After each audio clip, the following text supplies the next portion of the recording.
Bismillahirrahmanirrahim. Assalamualaikum warahmatullahi wabarakatuh. Kami dari kelompok 6 akan menyampaikan materi tentang birokrasi dan politik lokal. Sebelumnya, perkenalkan anggota kelompok kami yang ada di sini.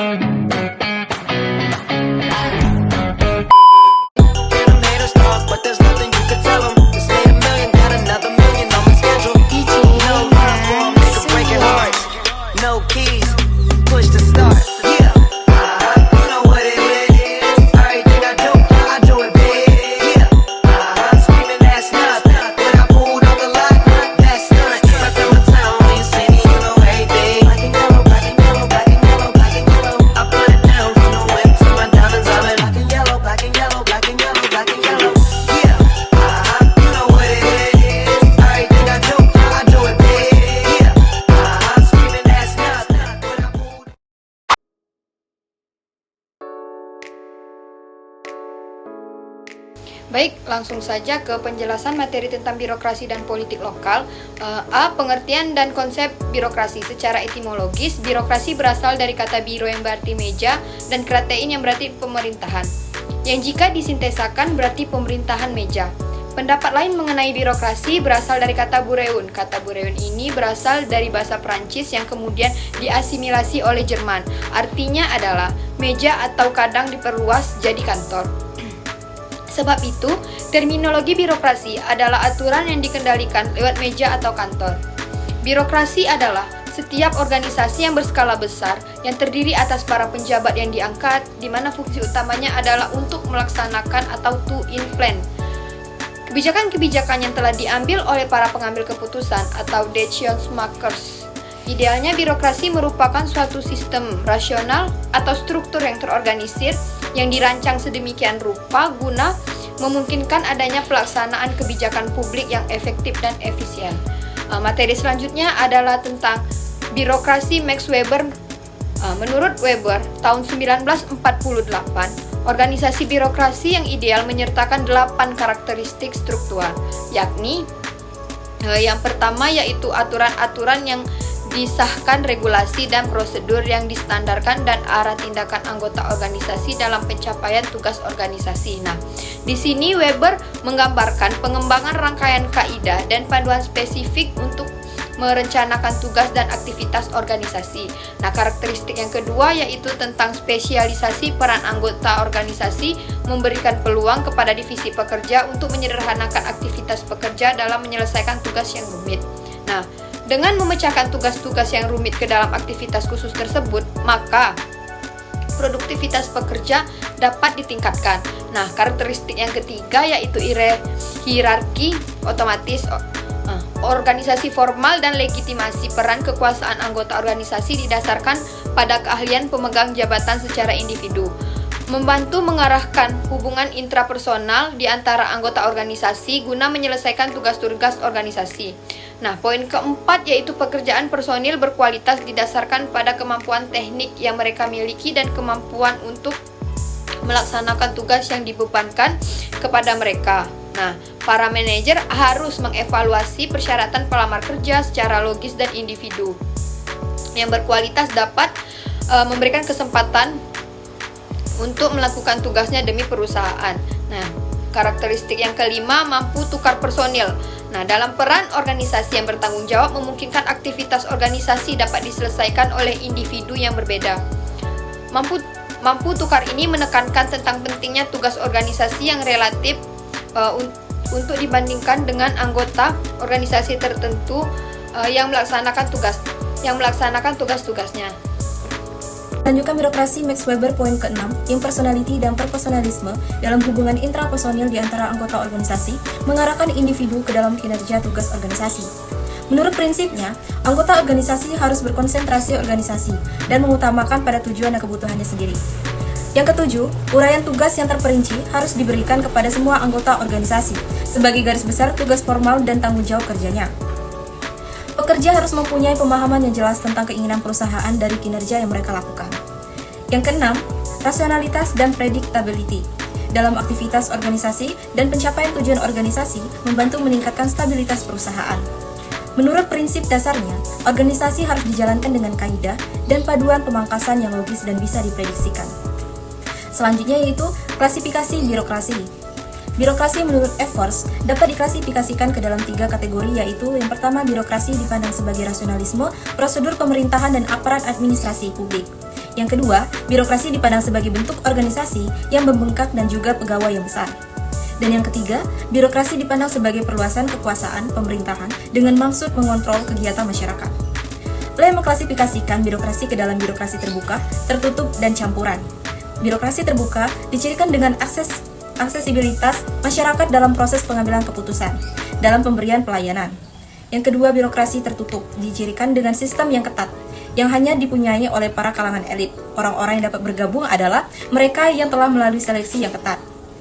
Dan yang ketiga itu birokrasi campuran, dicirikan dengan fleksibilitas kegiatan aparatur atau birokrat, dianggap kurang mampu dalam menyelesaikan tugas-tugasnya, sehingga diperlukan bantuan dari para ekspor untuk mengatasi masalah tersebut. Sekian, terima kasih. Selanjutnya, materi tentang fungsi birokrasi dalam pemerintahan. Fungsi birokrasi terbagi menjadi 4. Yang pertama yaitu administrasi. Fungsi administrasi pemerintahan modern meliputi administrasi, pelayanan, pengaturan, perizinan, dan pengumpul informasi. Dengan fungsi administrasi dimaksudkan bahwa fungsi sebuah birokrasi adalah mengimplementasikan undang-undang yang telah disusun oleh legislatif serta penafsiran atas undang-undang tersebut oleh eksekutif. Dengan demikian, administrasi berarti pelaksanaan kebijaksanaan umum suatu negara, di mana kebijaksanaan umum itu sendiri telah dirancang sedemikian rupa guna mencapai tujuan negara secara keseluruhan. Yang kedua, pelayanan. Birokrasi sesungguhnya diarahkan untuk melayani masyarakat atau kelompok-kelompok khusus. Badan Meteorologi dan Geofisika di Indonesia merupakan contoh yang bagus untuk hal ini, di mana badan tersebut ditujukan demi melayani kepentingan masyarakat yang akan melakukan perjalanan atau mengungsikan diri dari kemungkinan bencana alam. Kemudian yang ketiga, pengaturan atau regulation. Fungsi pengaturan dari suatu pemerintahan biasanya dirancang demi mengamankan kesejahteraan masyarakat. Dalam menjalankan fungsi ini, badan birokrasi biasanya dihadapkan antara dua pilihan, kepentingan individu versus kepentingan masyarakat banyak. Badan birokrasi negara biasanya diperhadapkan pada dua pilihan ini. Yang terakhir ada pengumpul informasi. Berdasarkan informasi dibutuhkan dua tujuan pokok. Apakah suatu kebijaksanaan mengalami sejumlah pelanggaran atau keperluan membuat kebijaksanaan baru yang akan disusun oleh pemerintah berdasarkan situasi faktual. Badan birokrasi oleh sebab itu menjadi ujung tombak pelaksanaan kebijaksanaan. Materi selanjutnya yaitu hubungan birokrasi dan politik lokal. Hubungan antara birokrasi dan politik lokal sangat penting dalam memahami bagaimana pemerintah daerah beroperasi dan bagaimana kebijakan serta keputusan dibuat di tingkat lokal. Di satu sisi, birokrasi publik menempati posisi penting dalam administrasi publik yang efektif. Namun, birokrasi dianggap bersifat legalistik dan mengakibatkan tuntutan serta keinginan warga negara secara individual. Birokrasi cenderung diasosiasikan dengan sesuatu yang bersifat hierarkis. Bahkan bentuk pemerintahan yang oriental ini tetap terjadi meski birokrasi tercipta justru untuk mengimplementasikan kebijakan yang telah dibuat dan seringkali secara demokratis. Sedangkan politik lokal merujuk pada praktik politik yang terjadi di tingkat pemerintah daerah seperti kota, kabupaten, atau provinsi. Politik melibatkan partisipasi masyarakat memilih kepala daerah. Hubungan antara birokrasi dan politik lokal dapat dilihat dari beberapa aspek berikut. Yang pertama itu ada pelaksanaan kebijakan birokrasi, yang mana berperan dalam mengimplementasikan kebijakan yang ditetapkan oleh pejabat politik lokal seperti wali kota, gubernur, atau anggota legislatif daerah. Walaupun pejabat politik membuat keputusan, birokrasi yang bertanggung jawab untuk melaksanakan kebijakan tersebut di lapangan.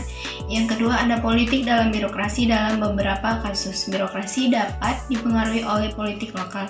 Misalnya, pejabat politik lokal mungkin menggunakan birokrasi untuk memuluskan agenda politik mereka atau mengontrol sumber daya tertentu. Yang ketiga, keterkaitan antara kepala daerah dan aparatur sipil negara. Kepala daerah yang dipilih secara politik biasanya berusaha mempengaruhi birokrasi untuk mendukung kebijakan mereka. Namun, birokrasi sebagai aparatur yang profesional seharusnya tidak terpengaruh secara langsung oleh perubahan politik atau kepentingan politik sesaat. Yang keempat, koalisi dan kontrol politik. Politikus sering membentuk koalisi dengan birokrasi untuk memperkuat posisi mereka. Di tingkat lokal ini bisa berarti penempatan pejabat tertentu di posisi strategis untuk memastikan kebijakan berjalan sesuai dengan keinginan politis. Pendekatan yang dapat diterapkan untuk memastikan hubungan yang sehat antara birokrasi dan politik lokal. Desentralisasi memberikan lebih banyak otonomi pada pemerintah daerah untuk mengurangi pengaruh politik yang berlebihan dalam birokrasi. Peningkatan kapasitas birokrasi membekali aparatur birokrasi dengan pengetahuan dan keterampilan yang baik agar dapat menjalankan tugas dengan profesional tanpa pengaruh politik yang berlebihan. Transparansi dan akuntabilitas menjaga transparansi dan akuntabilitas dalam pengambilan keputusan serta pelaksanaan kebijakan untuk mengurangi penyalahgunaan wewenang oleh politisi maupun birokrasi. Netralitas birokrasi. Netralisasi birokrasi adalah konsep yang penting dalam studi administrasi publik, terutama dalam memastikan bahwa lembaga-lembaga pemerintah tetap berfungsi secara efisien dan adil tanpa dipengaruhi oleh tekanan politik atau kepentingan individu tertentu. Netralisasi birokrasi merujuk pada upaya untuk menjaga independensi dan objektivitas lembaga-lembaga pemerintah agar mereka tidak terpengaruh oleh kepentingan politik atau individu tertentu dalam pelaksanaan tugasnya. Netralitas ini sangat penting agar birokrasi dapat melayani masyarakat secara adil, efisien, dan tanpa diskriminasi. Pentingnya netralitas dalam birokrasi. Netralitas birokrasi memastikan bahwa para penjabat dan pegawai di negeri menjalankan tugas mereka berdasarkan aturan dan kebijakan yang telah ditetapkan, bukan berdasarkan kepentingan politik jangka pendek. Hal ini bertujuan untuk meningkatkan efektivitas dan efisiensi, dengan tidak terpengaruh oleh perubahan politik atau tekanan luar. Birokrasi dapat tetap fokus pada tujuan jangka panjang dan pelaksanaan kebijakan yang konsisten. Menjamin keadilan. Tanpa intervensi politik, birokrasi dapat memberikan layanan yang adil dan merata kepada seluruh warga negara. Menciptakan kepercayaan publik. Netralitas meningkatkan transparansi dan akuntabilitas yang pada gilirannya dapat meningkatkan kepercayaan publik terhadap pemerintah.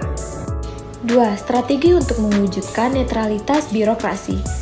Ada beberapa langkah yang dapat diambil untuk memastikan birokrasi tetap netral, antara lain A. Pelatihan dan pendidikan. Pelatihan dan pendidikan seperti memberikan pelatihan kepada pegawai birokrasi mengenai pentingnya netralitas dan prinsip-prinsip pemerintahan yang baik. B. Pengawasan dan akuntabilitas.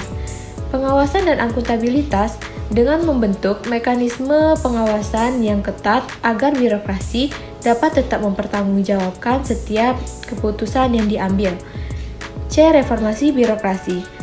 Melakukan reformasi untuk mengurangi pengaruh politik dalam rekrutmen, promosi, dan pemindahan pejabat birokrasi. Selanjutnya yaitu G. Reformasi birokrasi di tingkat lokal. Reformasi birokrasi adalah upaya sistematis untuk mengubah struktur, sistem, budaya, dan cara kerja birokrasi agar lebih efektif, efisien, transparan, dan responsif terhadap kebutuhan masyarakat. Reformasi ini bertujuan untuk memperbaiki kinerja birokrasi dalam pelayanan publik dan pengelolaan pemerintah secara umum. Tujuan reformasi birokrasi di tingkat lokal. A. Peningkatan kualitas pelayanan publik. Peningkatan kualitas pelayanan publik dengan meningkatkan kecepatan, keterjangkauan, dan kualitas pelayanan kepada masyarakat. B. Penguatan tata kelola pemerintahan yang baik. Good governance dapat dilakukan dengan meningkatkan transparansi, akuntabilitas, partisipasi masyarakat, dan responsivitas pemerintah daerah. C. Mengurangi korupsi dan penyalahgunaan wewenang. Membentuk sistem yang dapat mencegah tindak pidana, korupsi, serta penyalahgunaan kekuasaan di level lokal. D. Peningkatan efisiensi dan efektivitas administrasi. Menyusun prosedur yang lebih sederhana dan tepat guna dalam pelayanan administrasi pemerintahan. 3. Prinsip-prinsip reformasi birokrasi di tingkat lokal. A. Transparansi proses dan keputusan birokrasi harus jelas dan terbuka untuk akses oleh publik. B. Akuntabilitas. Setiap tindakan birokrasi harus dapat dipertanggungjawabkan kepada publik. C. Responsivitas. Pemerintah daerah harus mampu memberikan pelayanan yang cepat dan sesuai dengan kebutuhan masyarakat. D. Efisiensi. Penggunaan sumber daya yang optimal dan meminimalisir pemborosan dalam operasional birokrasi. E. Keadilan. Setiap warga negara harus mendapatkan pelayanan yang setara tanpa diskriminasi. 4. Strategi reformasi birokrasi yang di tingkat lokal. A. Penyederhanaan struktur organisasi.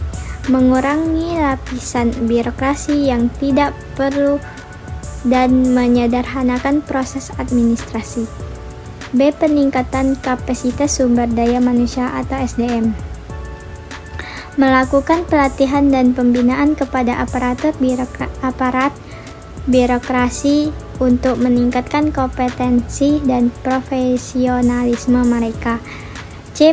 Penggunaan teknologi informasi atau menerapkan e-government dalam berbagai aspek pemerintahan untuk meningkatkan pelayanan publik dan mempercepat proses administrasi. D. Penyusunan standar operasional atau prosedur SOP. Membuat SOP yang jelas untuk memastikan proses pelayanan berjalan dengan konsisten dan teratur. D. Membuat budaya kerja yang profesional, membentuk pola pikir dan etika kerja yang mengutamakan pelayanan terbaik kepada masyarakat. 5. Hambatan dalam reformasi birokrasi di tingkat lokal. A. Resistensi terhadap perubahan beberapa aparatur pemerintah di tingkat lokal. Seringkali menolak perubahan karena sudah terbiasa dengan sistem yang ada. B. Kurangnya anggaran. Terbatasnya anggaran dialokasi untuk melaksanakan reformasi birokrasi. C. Keterbatasan sumber daya manusia. Kurangnya pegawai yang terlatih dan berkualitas dalam mendukung reformasi. D. Birokrasi yang kompleks dan berbelit-belit. Proses yang rumit dan timpang tindih seringkali menghambat pelaksanaan reformasi birokrasi.